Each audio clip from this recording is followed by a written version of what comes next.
Well, it's Friday, the 21st of June. The Euros is off, well and truly. England absolutely got pumped 1-1, didn't they, last night by Denmark? You've got the Copa America started, and you've got the transfer window well underway, ladies and gents. So let's talk everything transfers. It was busy all day yesterday, wasn't it? Leicester confirmed Steve Cooper on a 3-year deal, so he is their new head coach. Mashiri and Everton agreed or went into exclusivity, didn't they, with Dan Friedrichsen, the owner of Roma, for Mashiri's 94% stake. So you expect that to move quickly.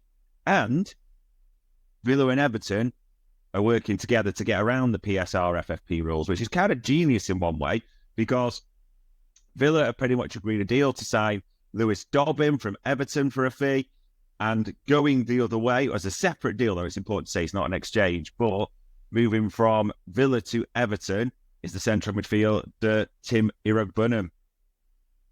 Crazy, eh? Clubs now colluding to get round FFP, PSR. That's where we are in the transfer window. All feels a bit like when Juventus and Barca did that Pjanic, Arthur Melo deal, those types of things. But there we are in the transfer window. What else is appearing in the headlines, ladies and gents? According to Team Talk, Liverpool are looking at Arda Güler, the 19-year-old attacking midfielder from Real Madrid and Turkey. Shone already during the Euros. Feels like a bit of, there's always one Euro player gets linked that way, but we'll have to see. Fulham have apparently, according to the Evening Standard, revived their interest in Trevor Chalobah. Interesting to see what Chelsea need to do, or do, shall we say, before the deadline. They've agreed that fee with Ian Matson and Aston Villa, $37.5 million, but nothing confirmed there yet at all. ESPN says that United will walk away from talks with Everton over Branthwaite. That's $70 million asking price. Doesn't look like Everton are going to lower it. But as iSport also says, they're increasingly confident of keeping to the pessimism from or for Jareth Branthwaite to move to Old Trafford. It's there, isn't it? Might be staying after all. Maybe with a new owner, Everton's need isn't as desperate. There's Onana as well. Amadou Onana been mentioned, so it'll be interesting to see what happens there. Marca reveals something we all know, that Lenny Yoro prefers a move to Real Madrid over Liverpool, United or PSG. I think the world of football knows that. Football Insider, an interesting one there. It kind of came yesterday, but a lot of people are thinking, will it? Won't it? Mohamed Kudus shone on the wing, hasn't he? Since his move from Ajax to West Ham, 23 years old, saying that he will ask to leave the club. And Saudi clubs are apparently well in the mix for him. So imagine if a 23-year-old who's shone in the Premier League went to Saudi. That would say something, wouldn't it?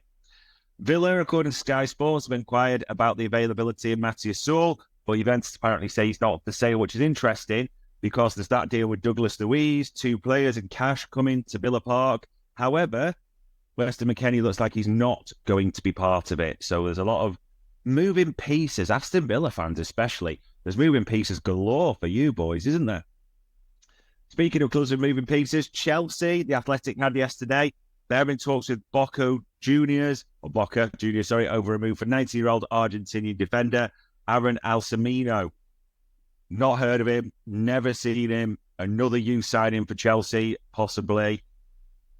And no real sales as of yet. Ian Matson, obviously, it looks like it might get done. You expect it to get done, but there's a lot of moving parts again for Chelsea.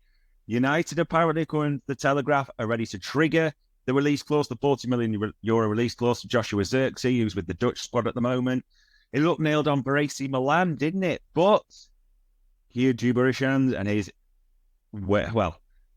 fee demands, I think people will call it, bonus demands, if you want to call it that, are making that difficult. We said a few days ago about Reece Nelson looking for, or to consider offers if they come into Arsenal, and now Football Insider says West Ham and Forest are very much in the race for that player. And speaking of one who might be coming into Arsenal, Fenerbahce's Turkey fullback, Ferdi Kadıoğlu, probably pronouncing that wrong, 24 years old, done okay so far, hasn't he? Very much so. So it'll be interesting to see if he enters the Emirates. And one final one that's probably worth mentioning is that there's been a few mentions of Anton Robinson, the Fulham left back, the USA international. Apparently 40 million will take, or was what it will take to snare him. We're expecting other things to happen. Probably one for me to predict as well, as a few noises starting to come around, as we said yesterday. Don't be surprised if you start to hear stuff around Max Kilman as well in the next few days. But there is plenty going on for you, ladies and gents. So on Friday, the 21st of June, the Euros underway, England are sinking, the Copa America started, and the transfer window, PSR and all its glory, is in full flow. Enjoy your day.